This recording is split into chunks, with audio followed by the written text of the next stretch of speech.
Hello, all children and grown-ups. I am Lexi from the Clearwater Public Library, here to read you a bedtime story. Each week on the Clearwater Public Library YouTube channel, we will share a story with you and your little ones. Then you can continue this story tradition at home the rest of the week. Our story for this evening is The Mysterious Tadpole, read with permission from Puffin Books by Penguin Random House. The Mysterious Tadpole. Illustrations and text by Stephen Kellogg. "Greetings, nephew," cried Lewis's Uncle McAllister. "I've brought a wee bit of Scotland for your birthday." "Thanks," said Lewis. "Look, Mom and Dad, it's a tadpole." Lewis named him Alphonse and promised to take very good care of him. Lewis took Alphonse to school for show and tell. "Class, here we have a splendid example of a tadpole," exclaimed Ms. Shelbert. "Let's ask Lewis to bring it back every week so we can watch it become a frog." Ms. Shelbert was amazed to see how quickly Alphonse grew. "Maybe it's because he only eats cheeseburgers," said Lewis. When Alphonse became too big for his jar, Lewis moved him to the kitchen sink. "He's the perfect pet," said Lewis. Lewis and Alphonse loved to play games. "Be careful, Lewis," said his mother. "The living room is not a soccer field. Something is going to get broken." And she was right. That same day, the soccer ball slammed into Aunt Tabitha's antique lamp. "This tadpole is out of control," said Lewis's mother. "Something must be done." "It won't happen again," promised Lewis. "I'll take Alphonse to obedience school." The only animals at the obedience school were dogs. Some of their owners stared at Alphonse suspiciously. "Pretend you're a dog," whispered Lewis. Alphonse tried to bark, but it sounded like a burp. "Hold on a minute," said the trainer. "What kind of dog is this?" "He's a hairless spotted water spaniel from Scotland," explained Lewis. Alphonse quickly learned to sit, stay, and retrieve. He graduated at the top of his class. "My parents will be very pleased," said Lewis. But Lewis's parents were not pleased when Alphonse outgrew the sink and had to be moved to the bathtub. "This shower is too crowded," complained Lewis's father. "The bathroom is a mess," moaned Lewis's mother. At least Lewis's classmates enjoyed Alphonse, who was still making weekly visits. "Wow, show and tell is more fun than recess," they yelled.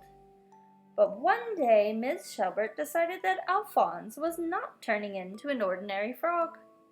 She asked Lewis to stop bringing him to school.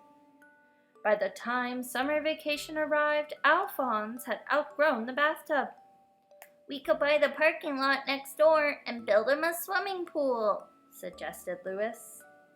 "Be sensible," declared Lewis's parents. "Swimming pools are expensive. We're sorry, Lewis, but the situation has become impossible. Tomorrow you will have to take your tadpole to the zoo." "But I can't put my friend in a cage," cried Lewis. That night, Lewis was very sad, until he remembered that the gym in the nearby high school had a swimming pool. Lewis hid Alphonse under a carpet and smuggled him inside. "Nobody uses this place during the summer," Lewis whispered. "You'll be safe here." After making sure that Alphonse felt at home, Lewis said goodbye.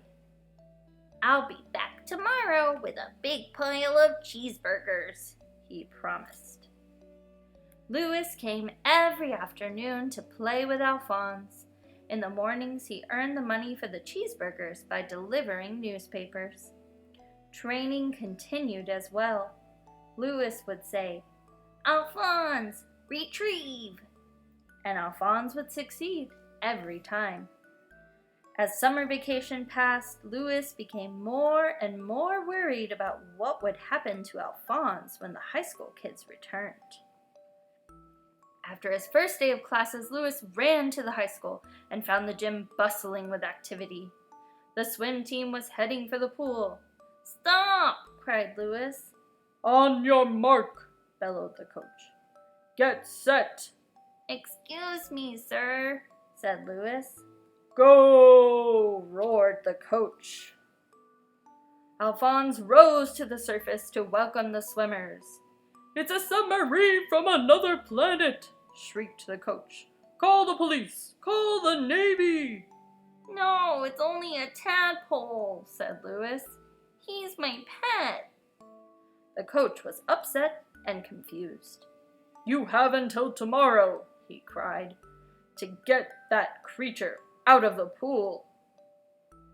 Louis telephoned his friend Miss Severs, the librarian, and asked for her help. "I'll be right there," she said. Miss Severs rushed to meet Louis at the high school. When she saw Alphonse, she was so startled that she dropped her purse into the water. "Retrieve," said Louis, and Alphonse did. "Where did this astounding animal come from?" cried Miss Severs. "He was a birthday present from my uncle," replied Louis. Miss Severs telephoned Uncle McAllister. "Oh, wee tadpole," he said. "Why, he came from the lake nearby. It's the one folks call Loch Ness."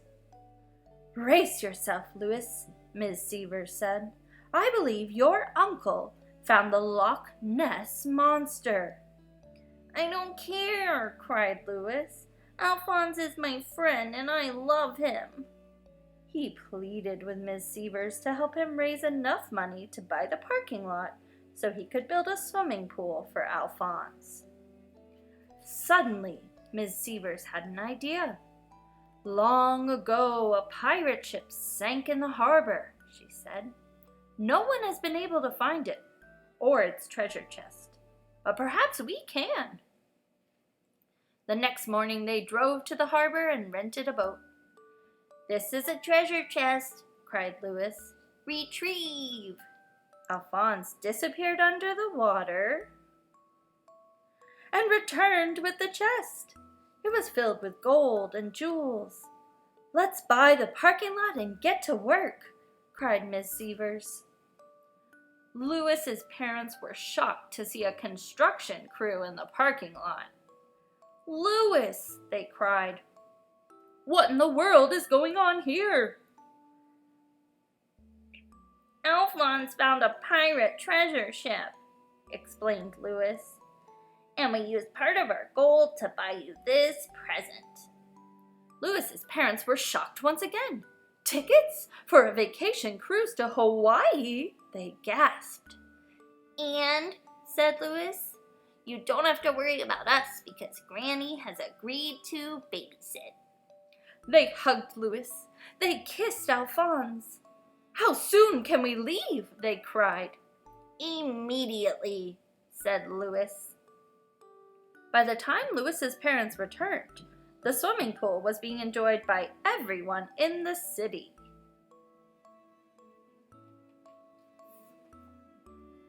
A week later, Louis said, "Alphonse, tomorrow is my birthday, which means you've been my best friend for a whole year." The next day, Uncle McAllister arrived for the party. "Greetings, Louis, my lad," he exclaimed. "I've come with a curious stone from the hills of Scotland. Happy birthday!" "Wow, thanks," said Louis. Suddenly, the stone began to tremble and crack. Squawk!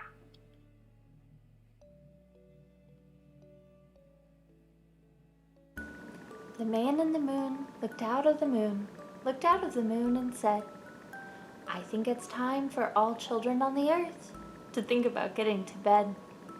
Good night, sweet dreams."